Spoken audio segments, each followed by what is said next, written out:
Hello and welcome to Enchantment of Eternity's top 20 best episodes of all time. This video is a Patreon requested video, requested by patron Ricky. In this video, I will attempt to name my favorite 20 episodes of my favorite shows of all time. Now, this is quite a daunting task. Now, I recently did a perfect episode series where I covered 10 episodes I thought were noteworthy and great episodes that I wanted to analyze. However, I made it clear in that series that it wasn't a top 10. I wasn't ranking them. I was just picking random episodes that not random, but really good episodes that I loved. Not necessarily my 10 favorite, but I thought about maybe doing a top 10 actual favorite episodes of all time in like a year, but a patron requested this video, so I will oblige. I am very thankful for my patrons for supporting me, and so here I am to name not just my top 10, but my top 20 favorite episodes of all time. Now, I did find this list incredibly hard to make. One thing that I felt, a house rule that I made that made this list a bit easier for me, is that I only allow one episode per show. And I think that's more fair. It makes the list more diverse, and it also makes it easier for me because I just think of all my favorite shows and pick my favorite episodes from each show. But I had to really reach back in my mind, think of all the shows I watched throughout my whole life, all my favorite ones, and all the great episodes that I've seen. But of course, I've mostly done recent episodes, but I say this all the time. I think the past 10-15 years has been the golden age of television, so I think they do have the best episodes. So a lot of 90s shows and 80s shows I considered didn't cut it because I don't think they're as powerful. And that's kind of how I ranked what the best episodes is not only is great writing, great production value, great acting, and all that jazz, but also is it powerful? Did it really connect to me emotionally? And I considered some comedy episodes, but just because something makes me laugh a lot, to me that's not as powerful. It's not as good as connecting to me emotionally. So there was only one episode from a comedy series that made this list, but that's because it had dramatic moments and it was a very dramatic episode. So and that series in question's really actually dramatic as well. So so that's basically where I'm at with this list. So let me start with a spoiler warning, because I know there's some of these episodes that I'm not going to be able to talk about without getting into some pretty heavy spoilers.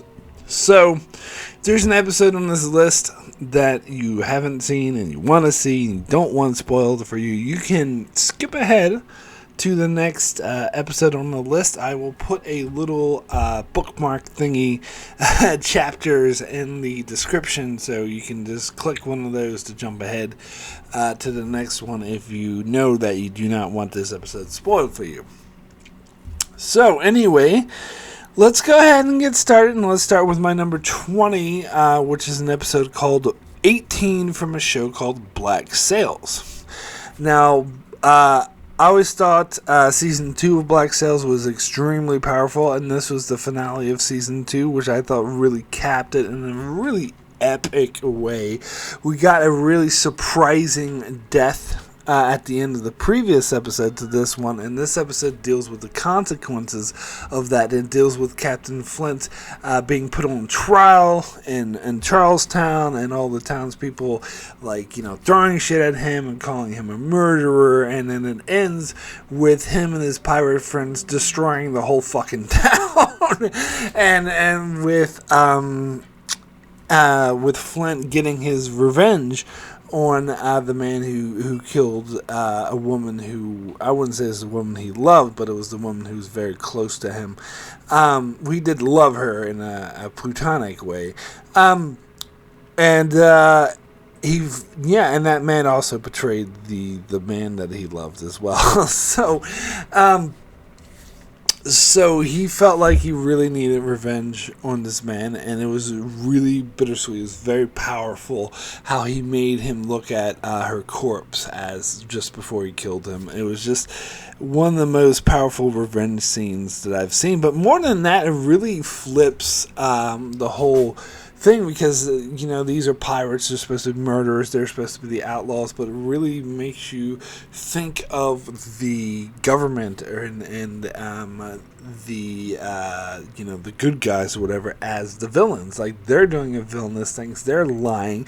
They're murdering people. Flint was there to make peace, and yet they refused the peace, and so he just burn their fucking city to the ground, which was actually, it was satisfying, but in a really dark and somber way. It was just a really, really powerful episode. So, now we'll move over to my number 19, which is House's Head from House MD.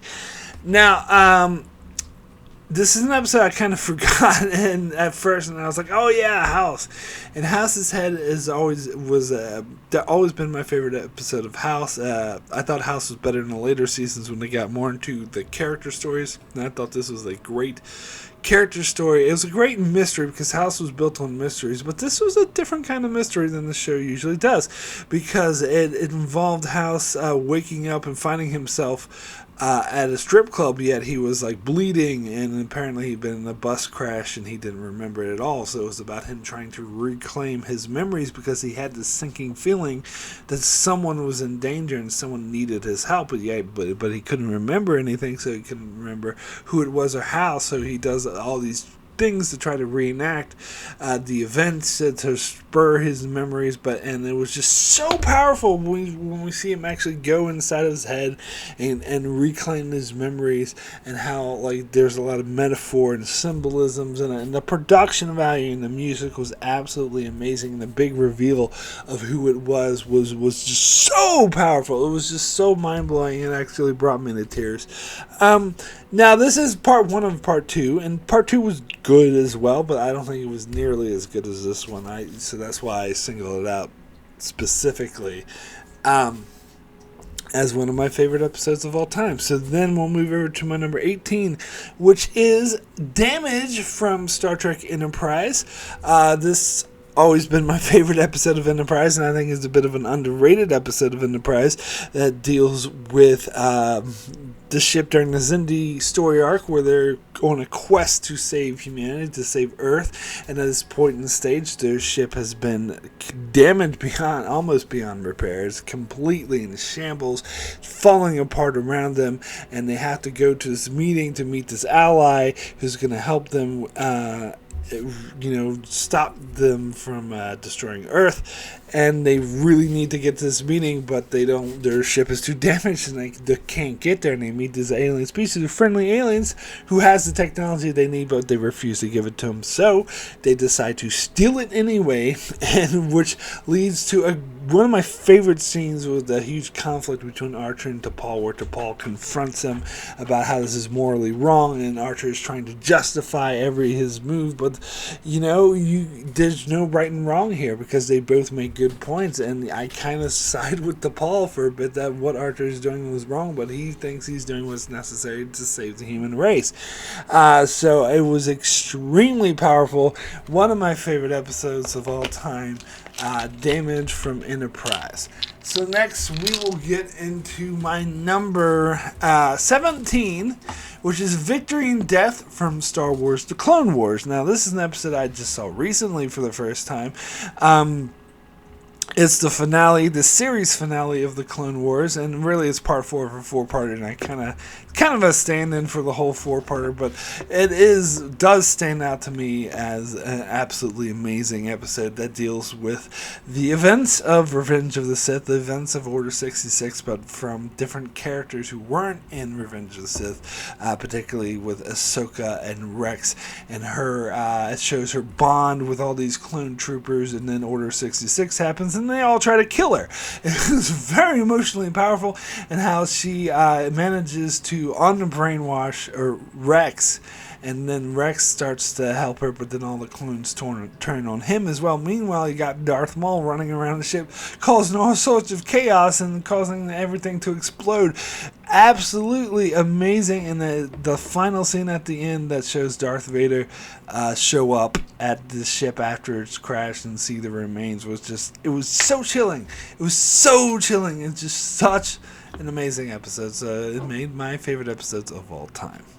So next we'll move over to my number 16, which is Genre from Westworld, which is a very controversial pick because a lot of people didn't like Season 3 of Westworld. I loved it. I thought it was far superior to the first 2 seasons, and I will never back down from that stance.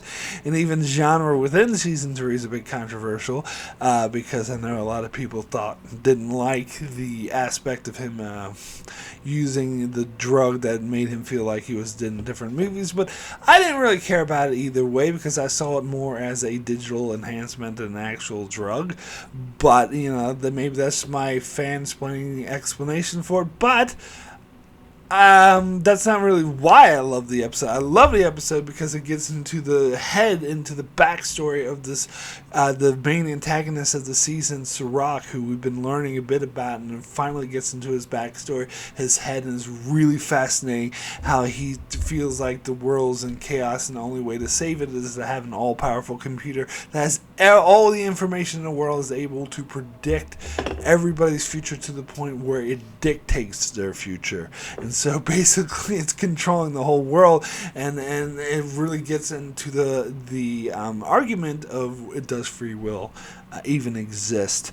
But then of course it's about Dolores revealing all this information to the whole world, so thus creating chaos and proving that free will exists. And that was an absolutely mind-blowing, amazing scene. It reminded me of Mr. Robot, but honestly I think it's better than anything Mr. Robot did, which is why this episode made my list and nothing from Mr. Robot did. Is stylistic as hell, which is what I fucking love, and everything about it I just thought was amazing. So that is my number 16 pick. Now we'll get into my number 15, which is previously on from WandaVision. WandaVision was amazing. It had its flaws. However, this episode I thought was the most powerful episode because it really got into the heart of what the show was about, and that is trauma, into particularly Wanda's trauma, and then we explore her backstory growing up and why she was obsessed with sitcoms and all of the trauma that she suffered. We get some amazing scenes such as Vision at the Avengers compound consoling her right after her brother's death, and then we see her dealing with Vision's death in the aftermath of it, and how it brought her, like, the trauma just affected her so much that, and she's magical, that she ended up creating this whole fictional world. And of course it explains all of what was going on in the show, because at the start of the show you had no idea what was going on. They slowly disseminate more information, and here they finally explain everything, and it was just so spectacular, but also really emotional and getting into the heart of how trauma can affect people. And I just thought it really got to me. I really thought it was really powerful. So we'll now get into my number 14, City on the Edge of Forever from Star Trek, the original series.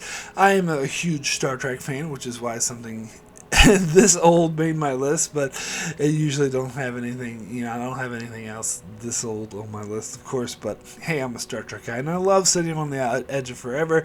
It's a very classic, very simple but powerful tale of tragedy and using time travel to do so. One of the best uses of time travel ever done, in my opinion, where Kirk travels back in time to restore the timeline, and he's on a mission to stop Dr. McCoy from changing the timeline. He has no idea how he changed it, and eventually he falls in love with a woman and then finds out the way to change the timeline, or to restore the timeline, is by letting the woman that he loves die. It was just so powerful, so tragic, and as much shit as I give William Shatner, I will give him credit the way he played this, that where he was just so affected by her death, and when they go back in time, they restore the timeline, everyone's relieved, he's just in shambles, and he's just like, let's get the hell out of here.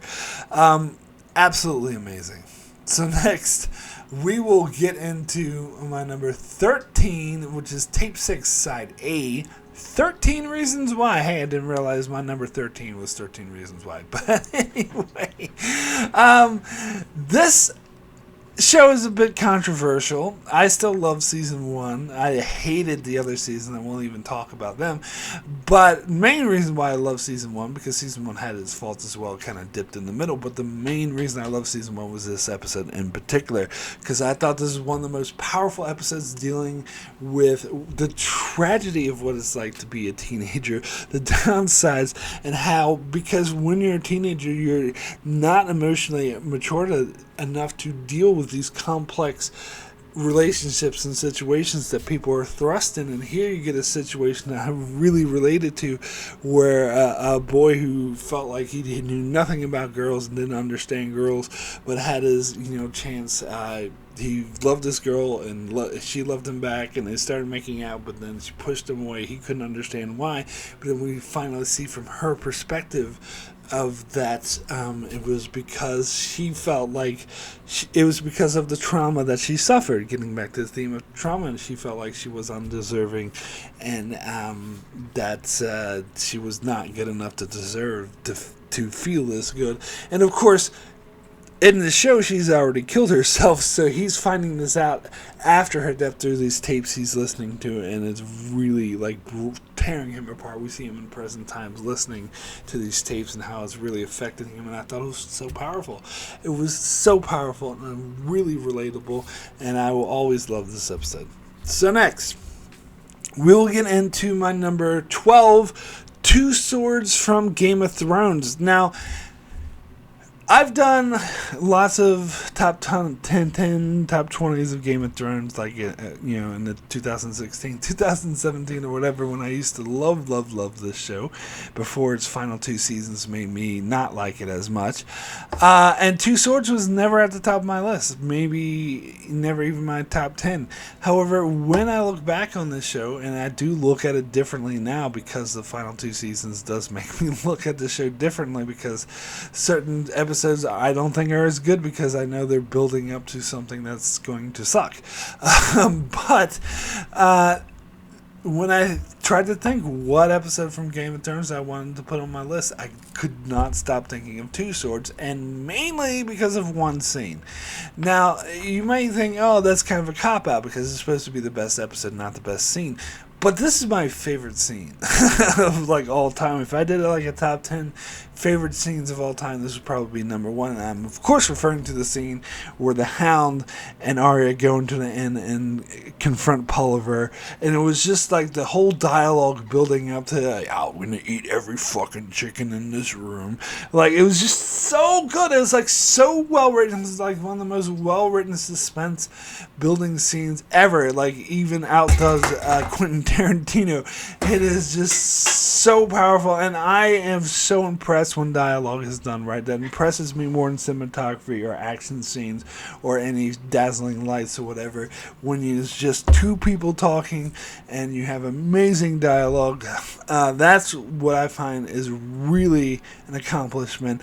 And how amazing it was when we get to see Arya discover her dark side as she gets, because this is again another character who experienced tragedy after tragedy and trauma after trauma, and she's so affected by it where she's turned dark and takes perverse pleasure in killing a helpless man. It was just so good. Now, to be fair, and it's not just that one scene. That scene is what propels it to the top. The rest of the episode is good too, because you get the introduction of Oberyn Martell, which is probably the best introduction of a new character in the show. And you get Tywin confronting Jaime, and Jaime refusing to take up the mantle of the Lannisters, and so all that stuff was powerful too. But yes, the fucking Hound scene it just blew me away. I couldn't think of any other episode. I don't think any other episode outdoes that scene. I nearly went with Blackwater, but I was like, I love Blackwater, but is it as good as that scene? Nah, actually no. But anyway, we'll get into my next episode, and that is my number 11, Year of Hell from Star Trek Voyager. Now, I absolutely love this two-parter. This deals with Voyager encountering the species that fucks with time. Basically, unbeknownst to them, there's a ship going around eradicating species and thus changing the timeline. And Voyager finds himself in this really horrible timeline where the Krenim are constantly picking at them, destroying them, and they call it the Year of Hell because it lasts a whole year, and the race is constantly attacking, and the ship keeps falling apart.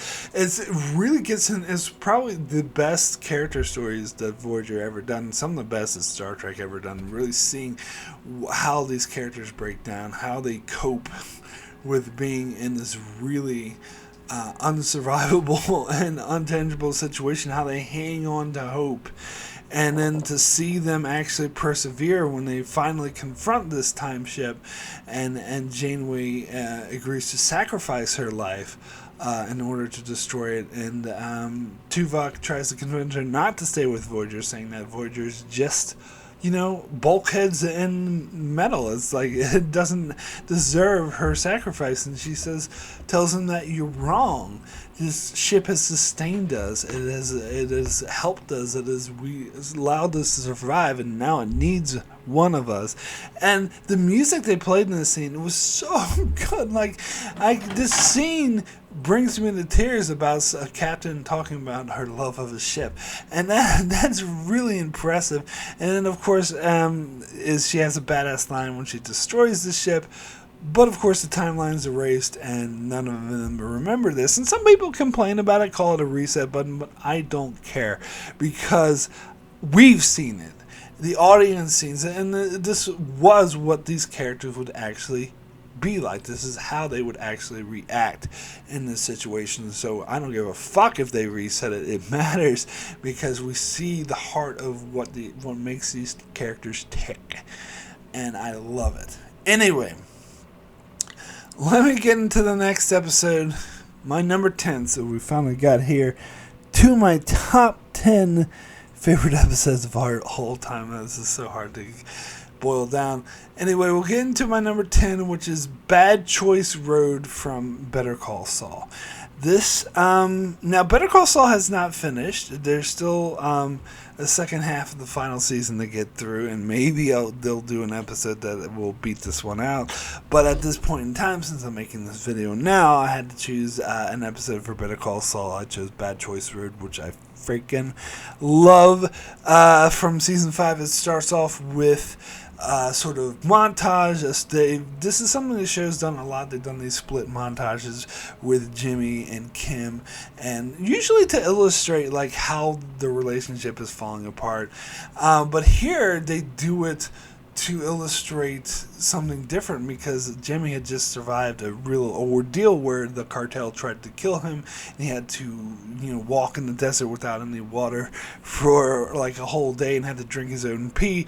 And it showed like the contrast of him walking through the desert drinking his own pee and Kim in her very comfortable hotel, and it had not a hotel apartment, but it had the contrast of how he was in squalor and how she was in luxury, yet she was broken up because she was empty inside because she thought he was dead.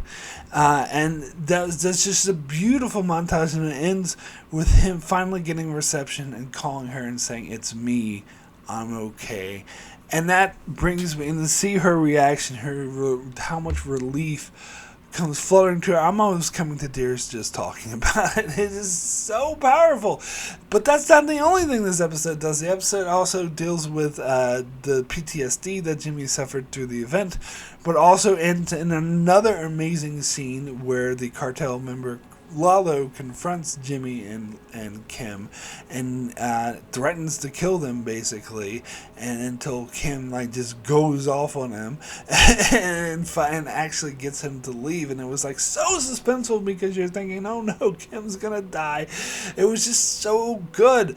It was so good. So anyway, we will now get into my number 9 favorite episode, and that is The View from Halfway Down from BoJack Horseman.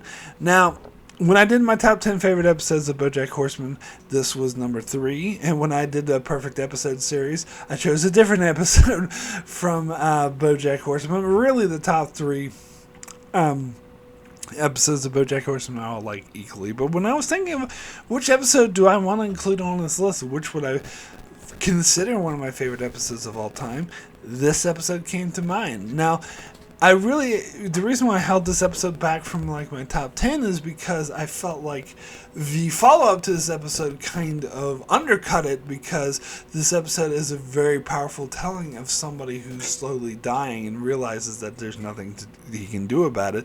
In the very next episode, he's just okay and back to life, and I think that really undercuts it. But when I thought about it, I'm just considering this one episode and not trying to let what happens after it affect it. And this episode, as it stands alone, was brilliant. It was really abstract, having a near-death vision where he's actually, you don't notice at first, but he's floating in the pool drowning, and there's hints of it throughout the episode, such as the water he drinks at the dinner party tastes like chlorine and stuff like that, which I think is brilliant. But in the midst, he has this like philosophical discussion with all these characters that have died, and what death means to them, and what their favorite parts of their lives was like to be alive. And then eventually it accumulates in this very weird, very abstract and very intense like talent show where they read poetry, and this guy reads poetry about how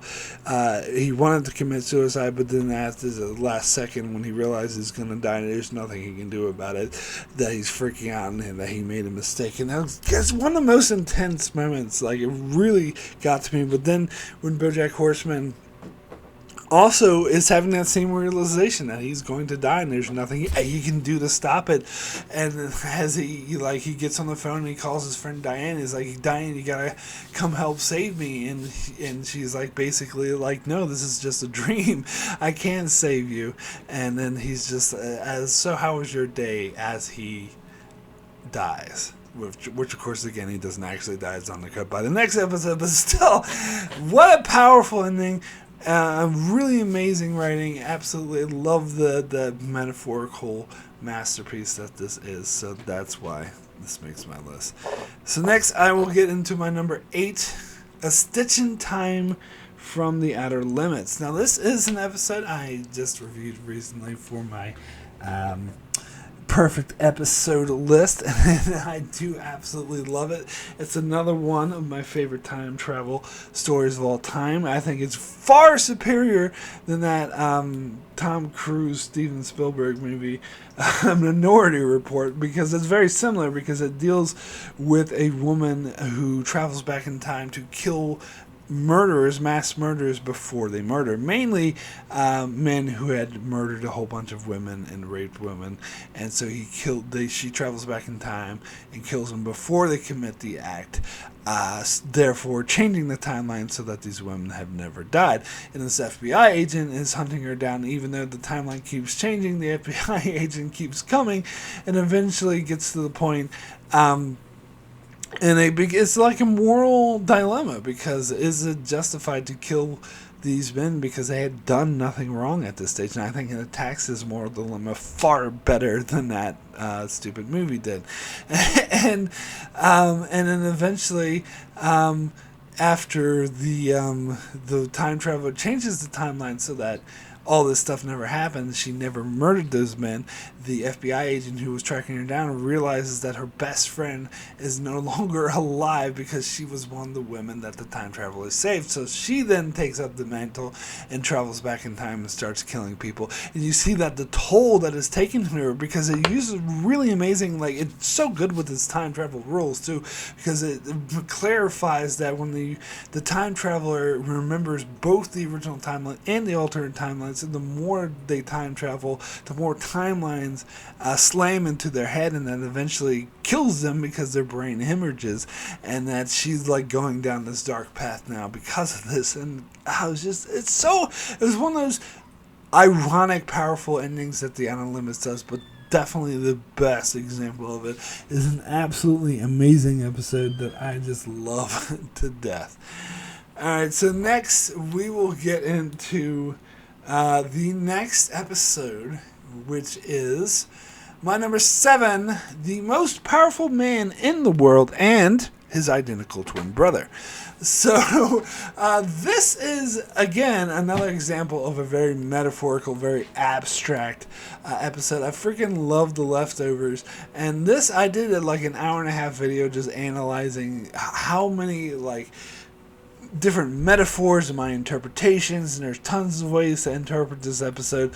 It's basically about someone traveling, well, killing himself so he can travel to the afterlife. He's on the mission for his father to discover something that will help him stop the apocalypse, and then all these other people like coerce him into doing their own personal deeds to end the afterlife, like trying to find stuff out. And as he does it, like, you start to realize that he starts to realize that he doesn't really care about his own life anymore, and that's why he's willing to do this for other people.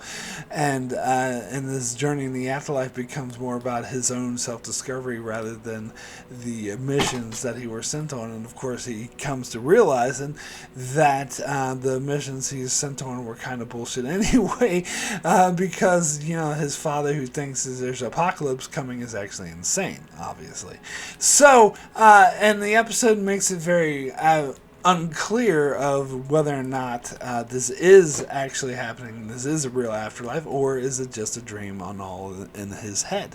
And that's something that was different in season 2 that did something similar, because there I think the implication was clearly that this was real, but here they really play more with, is it though, or is this just delusion? But whether or not it was real or delusion, he comes to a realization, self-discovery about himself, which it did in a very powerful metaphorical way. So freaking love this episode. So next we will get into my number 6, which some people might call a cheat, because it is technically not an episode, technically it's a movie, and that is Bandersnatch from Black Mirror. Now, if you look on Netflix, this is listed in the movie section, not as an episode of Black Mirror, but close enough, because it's just an extended episode of Black Mirror. Now, it was something unique, because it was an interactive film. It was like a choose your own adventure, where every once in a while I'll ask you to select to choose an option for our main character, and so whatever option you choose will lead them down a different path. And yet they took this and made that a part of the story. They made the whole concept of the choose your own adventure and explored what it means for, is there such a thing as free will, or is there no free will and everything's determined for you? So, and it did that in an absolutely amazing way. Now, I think that this is very metaphorical. I think there's a lot of really powerful thoughts and meaning put behind it. I've heard a critic say, oh, there's no meaning, it's just a gimmick. That critic, I'm not going to call him names, but let's just say he's objectively wrong and misses just how brilliant this freaking is. And it's like, alright, so let me tell my theories, because I said I'm getting into spoilers. My theory is, and this is my interpretation, I could be wrong, but that the ending that the movie presents as the true ending, because it's the only ending where the credits roll, where it's not just like, oh, go back and try again.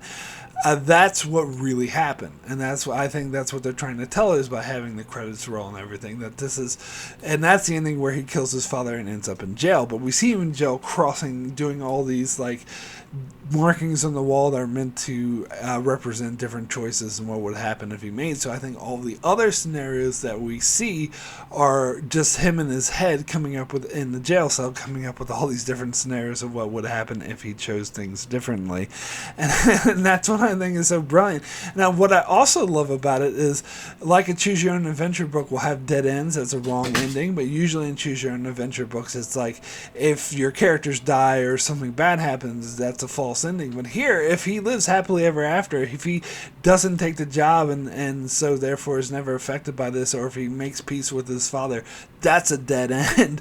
All the true endings are like horrible for him. And that also represents that in real life he has had had a horrible ending.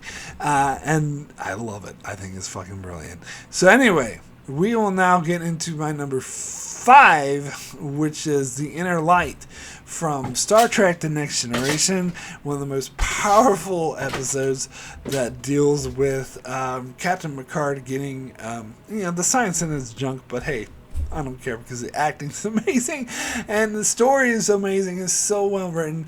It deals with Picard getting attacked by this probe, and Riker and the crew are trying to get him out, and they manage to get him out after 20 minutes. But within those 20 minutes, he experiences an entire lifetime where he has a family, he has a wife, and then he eventually has a family, he has children with them. Those children grow up, they have their own children, and eventually his wife dies, and he also deals with the fact that he's living on this world that is dying, and it's just so amazing. It's such an amazing journey.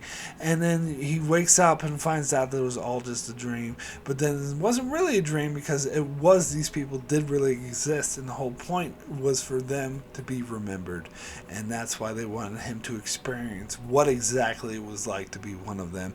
And during this imaginings, his experiences, I should say, he learned to play a flute, which he did not never knew how to play, but in real life, Riker takes the flute out of the probe and hands it to him, and you just see him playing it. It brings me to tears. The music is amazing. It's so good, and it really gets to me. I really think this is why it's so high on my list, because I think, again, the scene is just so brilliant because it just is such a subtle way to express so much emotion. Just having him pick up a flute and play it, it's just almost brings me to tears just thinking about it. So anyway, God, so many good episodes. We'll get into my number 4. Fourth favorite episode of all time, Live Together, Die Alone from Lost. Now, when it comes to Lost, I'm always stuck between 2 episodes, this episode and Through the Looking Glass, of which one's my favorite. But in the end, I went with this one because Through the Looking Glass is more suspenseful and on the edge of your seat kind of thing, and it's shocking, whereas this is more emotionally powerful. This gets me more emotional, although Charlie's death was emotional. But seeing Desmond's story and him coping, having a love and being, letting his pride get in the way, and it leading to him being stranded on this island where he thinks he's pushing a button to save the world every 90 minutes. And we find out during his real life experiences when he lost faith and just wants to let the button go, that it actually will result in the end of the world, which nearly happens, but he knows that there's a fail-safe key, and he has no idea what it will do, but he turns the fail-safe key.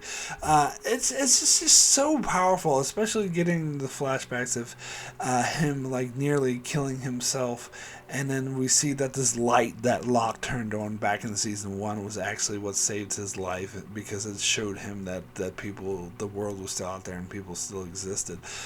And this is the way they tie stuff together throughout this whole episode like that. It was amazing, absolutely amazing. And then we do get some suspenseful moments with Jack, Kate, and Sawyer getting abducted by the others, and Michael getting set free and reunited with his son, but in a very twisted way. And Charlie finally making up with Claire and stuff like that. It's just so good, so good. So yes, that is my 4th favorite episode of all time. So now it is time to get to my top 3. So when I said at the start of the video that this list was really hard to make, the thing was, when I was trying to put this list together, I instantly knew what my top 3 was going to be. I instantly knew my 3 favorite episodes. Those came to me immediately. I wasn't sure what order I would put them in, and frankly, this order is kind of, flimsy, and really it could change on my mood, and really this is a 3-way tie. But I instantly knew what these 3 episodes were. So let's start with my number 3. Duet from Star Trek Deep Space Nine. This has been noted as one of my favorite pieces of fiction of all time, and I stand by that. Again, is a prime example of how you could have just dialogue, just two people in the room talking, and it be utterly suspenseful and riveting. And to me, that is way more impressive than cinematography or fancy special effects.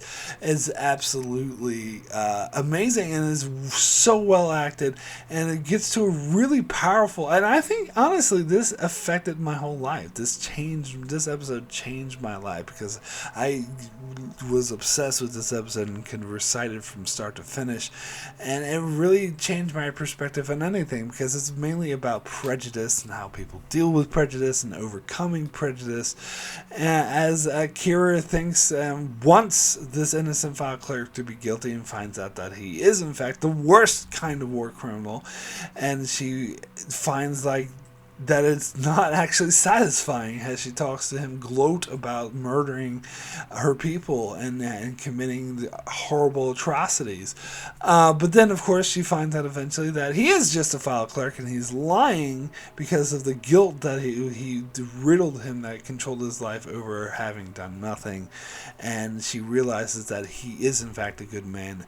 And then he's senselessly murdered in a hate crime. Now, I've heard some people, attack this ending and thought it was a bit cheesy or whatever, but I so could not understate how powerfully I disagree with that. I think this is an absolutely powerful ending because it shows, Kira finally realizes she overcomes her prejudice, but then there's others who can't, and that this good man is killed because of others who can't overcome their prejudice, and they just lump him in with all Cardassians, where he's not. He's different, and not all Cardassians are like. It's just so good. It's so damn good.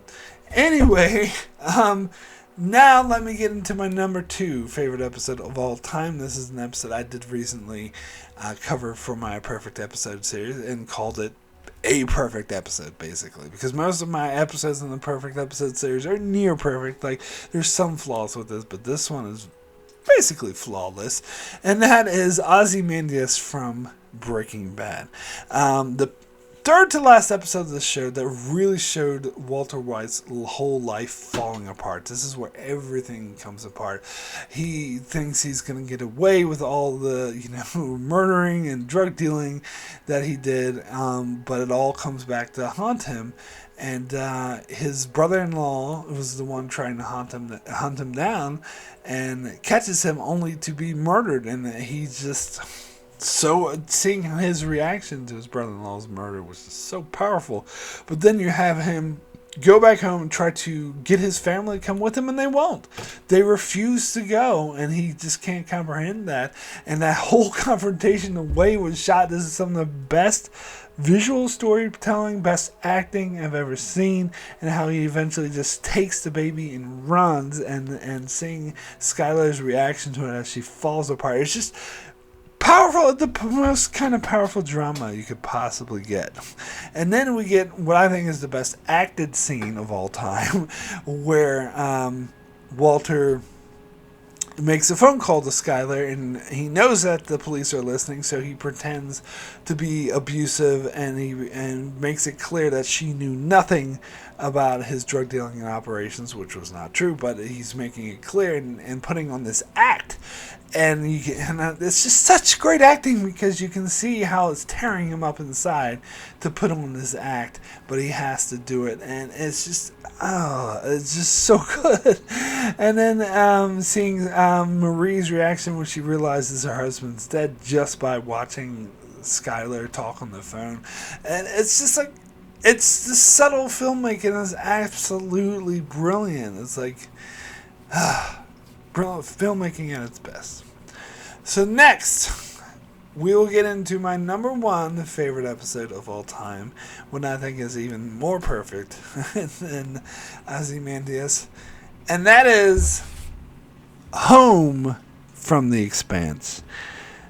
I absolutely love The Expanse. It is basically my favorite show of all time. I don't know if I'm ready to make that definitive, but this episode is definitely my favorite episode of all time. Well, not definitely. It's tied with Ozymandias and Duet, but when I tried to compare the three, it won out. because it really is a culmination of the story so far. It shows because Miller was obsessed with finding this girl that he never met, and he finally does get to find her and connect with her and die with her. And it was just, but in doing so he saves the entire human race.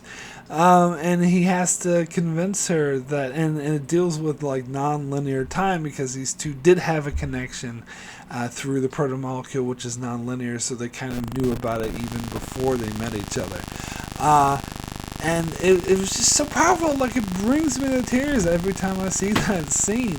And on top of that, you get a lot of really high tension, high suspense action scenes with Holden and the Resonate crew willing to sacrifice their own lives to stop this asteroid from destroying Earth and thus annihilating all of humanity, because they would not survive without the resources of Earth. And it was just God. It was just so intense. And then seeing the end where Miller sacrifices himself, like the whole scene with Julie where she says, "You're with me now," and they kiss. It's like, it's just, I think it's the best romantic scene of all time, personally. It brings me to tears every time. And then Holden and his crew giving a salute to Miller for saving the whole human race. It's so touching. And it is the one that affects me the most emotionally, which is why I chose it as my number one favorite episode of all time. So that is now it for my top 20 favorite episodes of all time. I did it! Of course. This list will probably change drastically in a couple of years, but whatever. This is what I was able to do. So thank you so much for watching. Thanks so much for Ricky for suggesting this video, and thank you for all my patrons who support me on Patreon. Everyone, of course, who just supports my channel in general. Thank you so much.